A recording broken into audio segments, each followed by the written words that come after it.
Hello, baseball fans, and welcome back to another video. I bet you didn't think we were going to be here, but here we are in another win for the Cubs, 6-0. The Cubs proved Brandon and I wrong. They did not only just score in the first few innings, they scored in a bunch of innings and beat the Brewers 6-0. It is a comeback for the Cubs, and hopefully this is not the end for the Cubs. Hopefully they can clinch the win and kick the Brewers out. Or maybe the Brewers will come back now that they're going to be back on their home turf in Milwaukee. It is really a toss up here.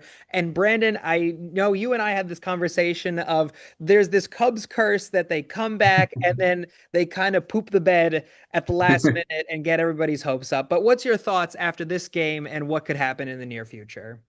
Yeah, I mean, as a Cubs fan, I mean, and obviously to our Cubs fans who are watching, you know how the Cubs work and operate. You know that they have a tendency to get your hopes up, just just to only let you down ultimately. But for our Brewers fans watching, obviously, I mean, this is concerning. I mean, 2-0 lead now evaporated, now sudden death baseball, which and again, the part of the Cubs win being so important beyond just extending the series is that the Brewers used Freddie Peralta in Game 4. I mean, they're out their best starting pitcher. Obviously the Cubs used Matthew Boyd, who had a great game through I think 4 2/3 scoreless innings, really redeemed himself from that Game 1 disaster. But I mean, so regardless of who starts in Game 2, which or Game 5, which we'll get into in an instant. It's going to be a bullpen game for both teams. Obviously, there's an off day in between Game 4 and Game 5 as they travel from Chicago to Milwaukee.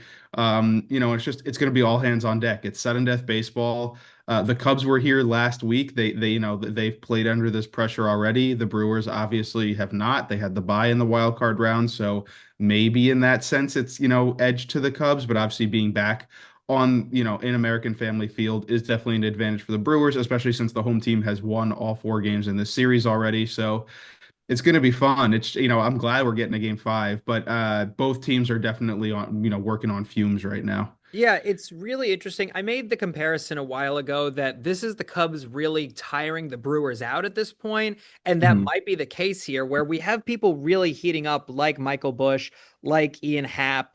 Pete Crow Armstrong is kind of still really he's not hot anymore, which is really surprising. It's really a lot of our veteran players at this point when it comes to the Cubs.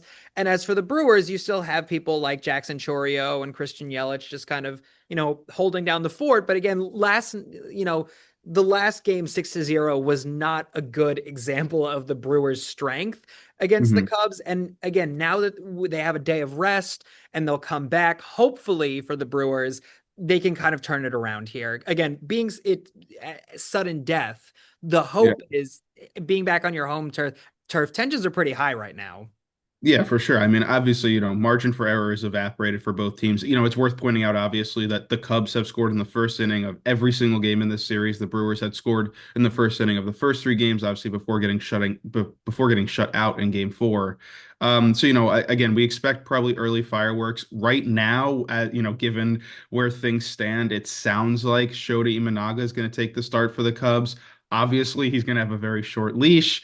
His tendency to give up home runs proved to be problematic in Game 2. It was problematic against the Padres in the wild card series.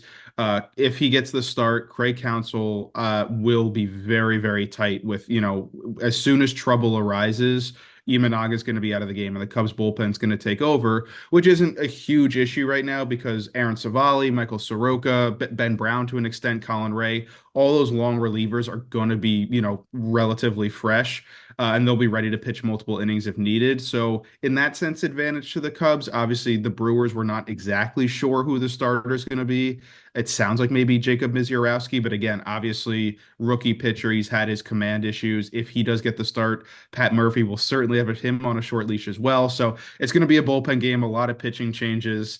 Again, it's just when you're working in sudden death baseball where it's winner take all, the margin for error doesn't exist. As soon one team gets out to a lead, I mean, and they start getting to their better arms in the bullpen, it starts getting really really difficult, for a team to make a comeback as the outs start, sort of coming off the board. I think the closing remarks I have here are both Murphy and Council both have had 4 games to really kind of figure their Yeah. bullpen out at this point, and both have kind of there have been good games and bad games when it comes to the bullpen. I have a lot to say about Shota Imanaga that I'm going to kind of keep my mouth zipped about right now. And I have plenty to say about the Brewers bullpen, but we're going to save it for another day. Both front offices have had a lot of time to see what has gone right and what has gone wrong in these past 4 games.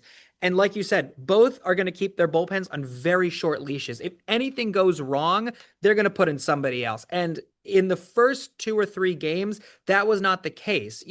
We saw it with Shota Imanaga in the first, game that he stepped up in. He made a lot of errors and they were not pulling him out because they're like, look, he's Shota Imanaga. He might come back around. He very much did not. And so now Yeah. he's made this reputation for himself in the playoffs.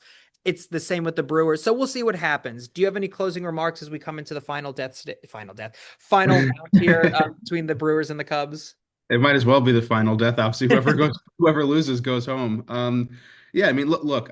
Obviously, Cubs and Brewers fans are not the best of friends. It's just the nature of division, division rivals playing playoff baseball for the first time ever against each other, at least since they became division rivals. And so, it's just this is fun. Like obviously the Cubs winning these 2 games, gives them hope. Obviously, we talked about that already, what that could mean.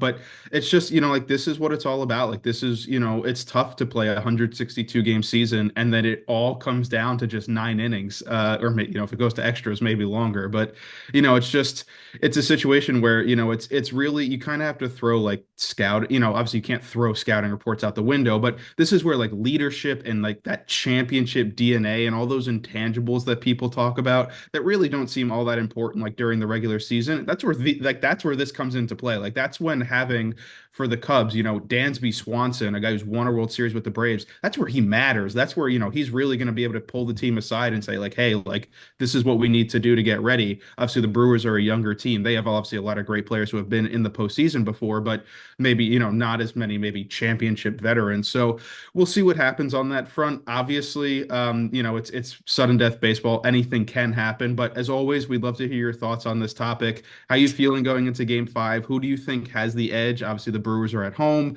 The Cubs have probably a little bit more rested of a bullpen, at least with the long relievers. So who do you think has the advantage? Let us know your thoughts in the comments. And as always, we'll try to respond to everyone.